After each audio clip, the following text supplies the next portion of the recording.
Hello, it is Nicole B, and I'm here doing another comic book review. Today we're going to be looking at Light Within Shadow again, episode 2.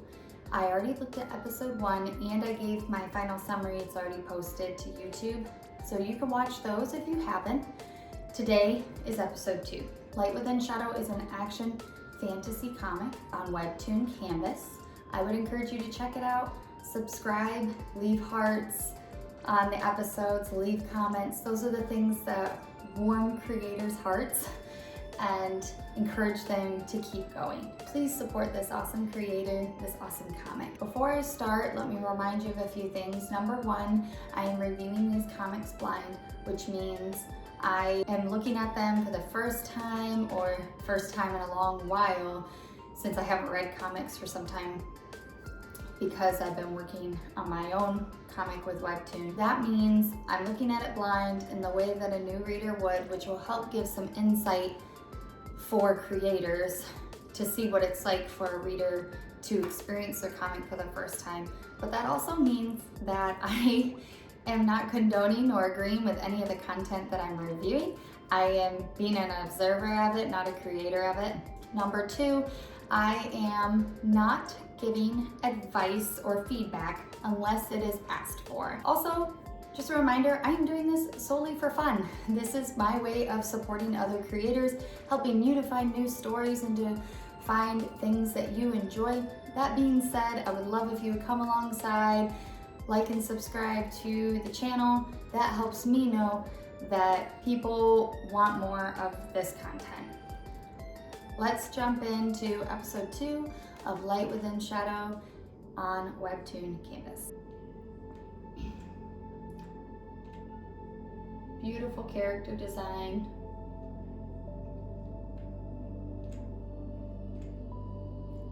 Looks like she's coming into a classroom.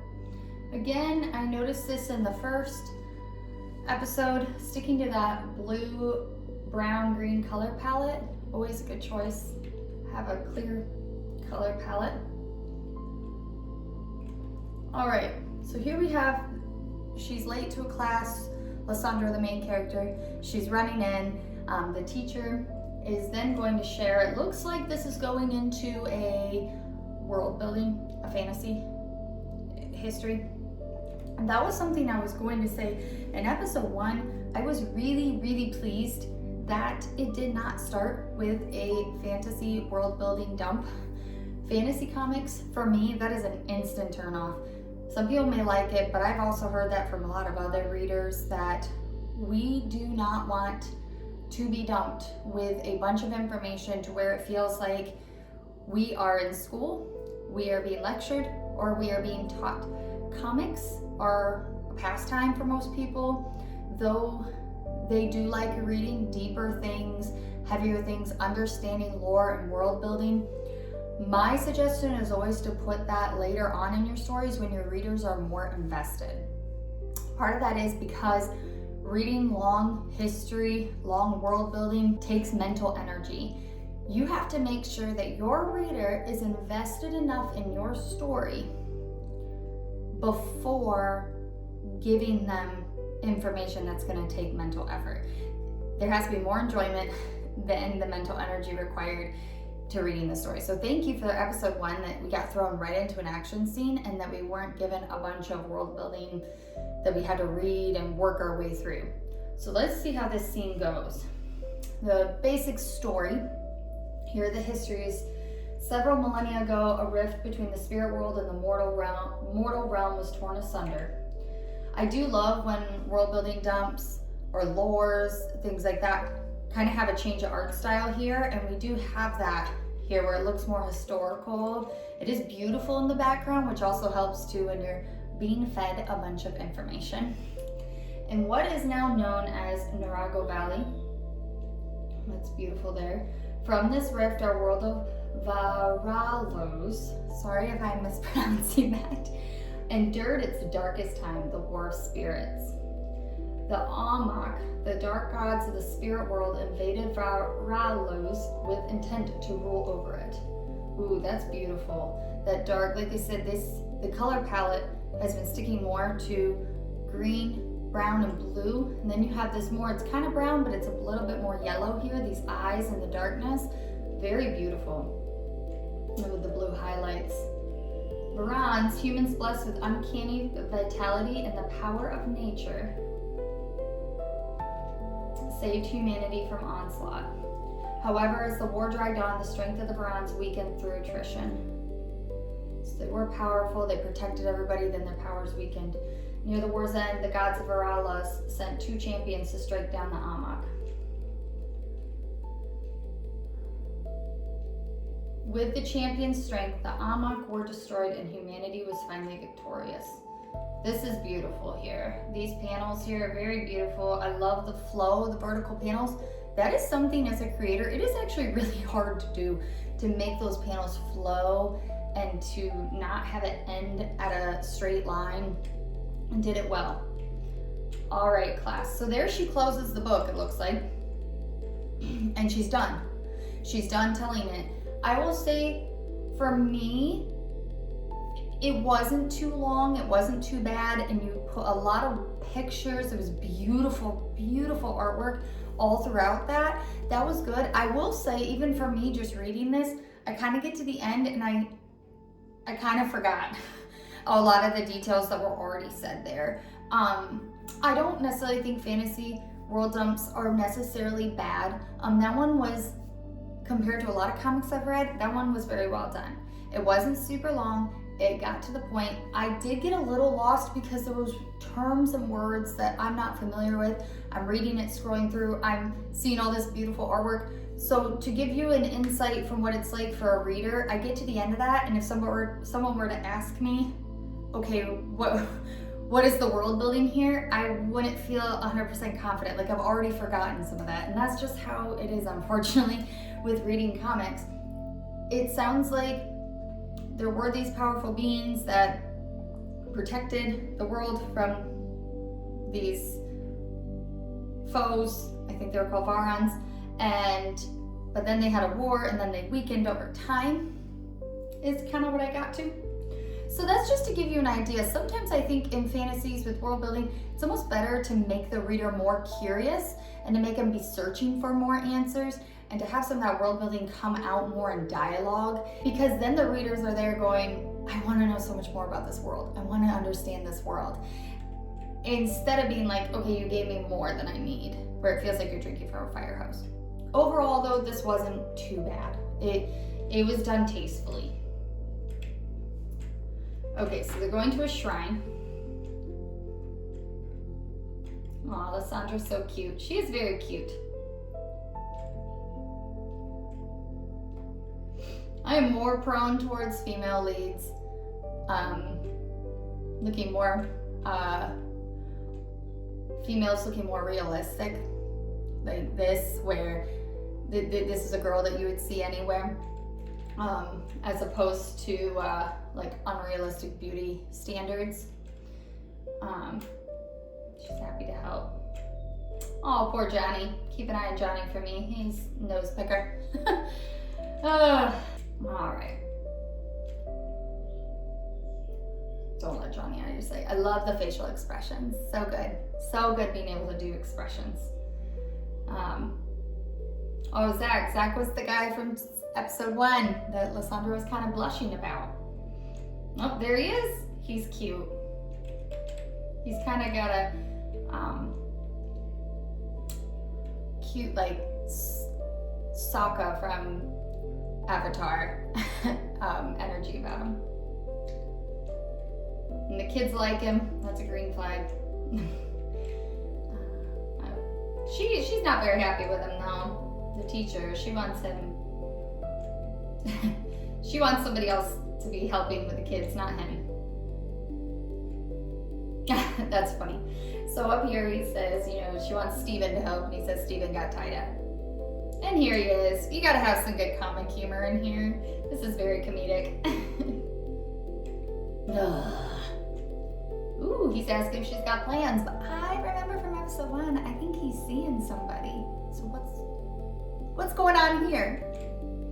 Oh, yep, aren't you going on a date with Claire? Oh, look, she's looking at him.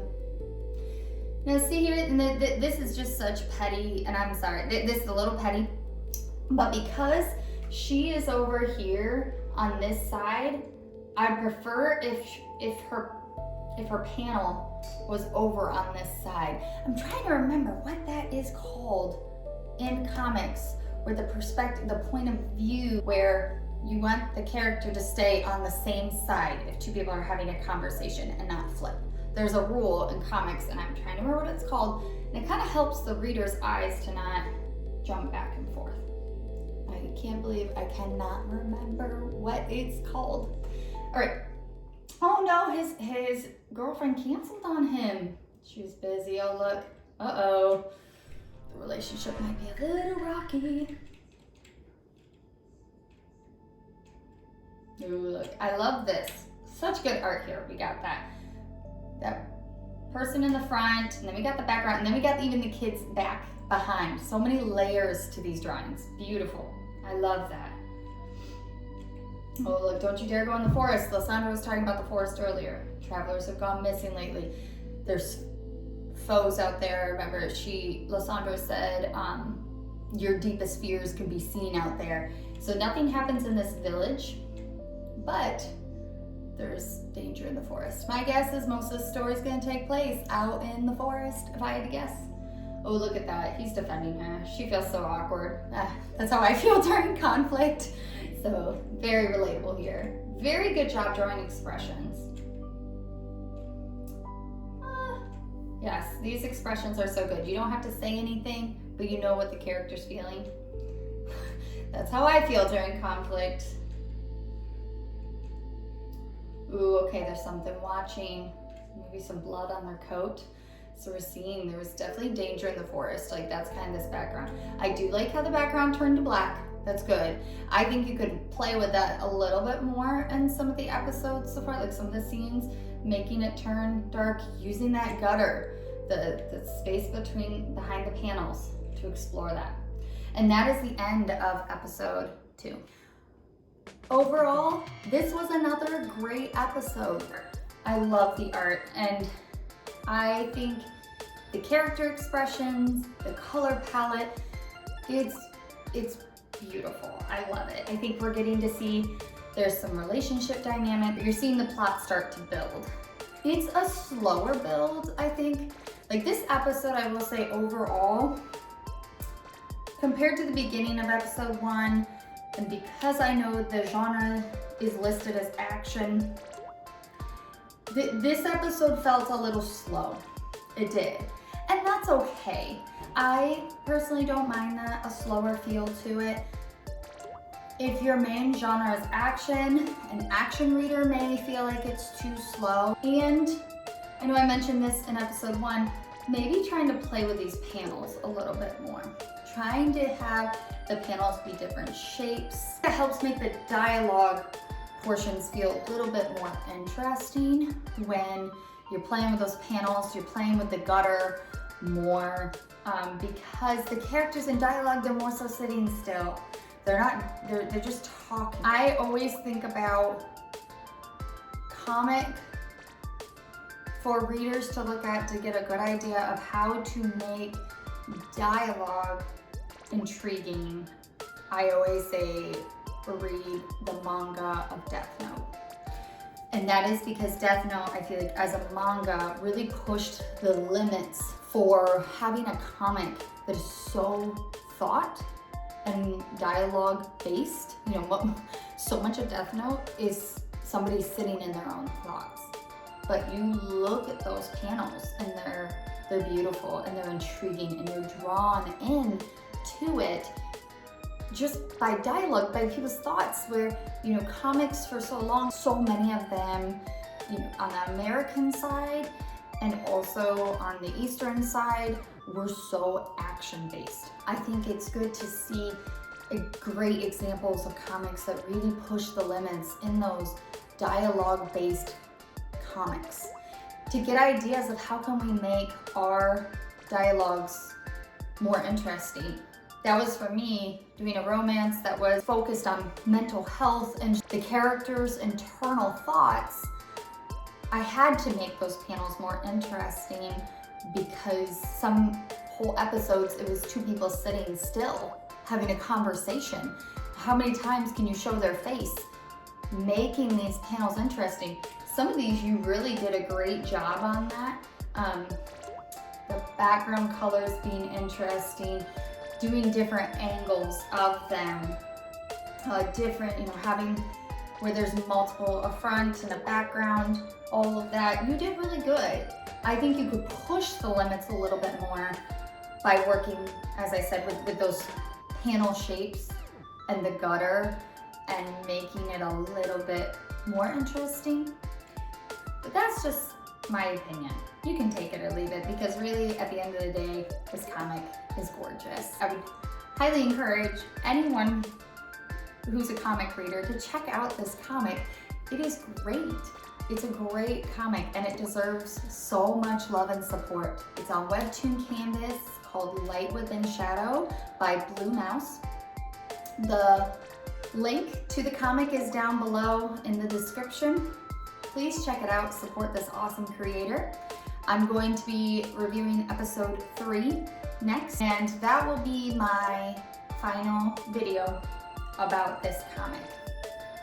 If you are a comic creator and you would like your comic reviewed, please click down at the link below in the description. It'll take you to my website.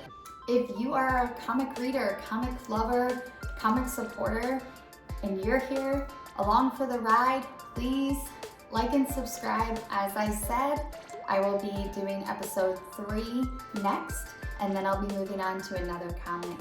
So between now and then, stay tuned. Thanks.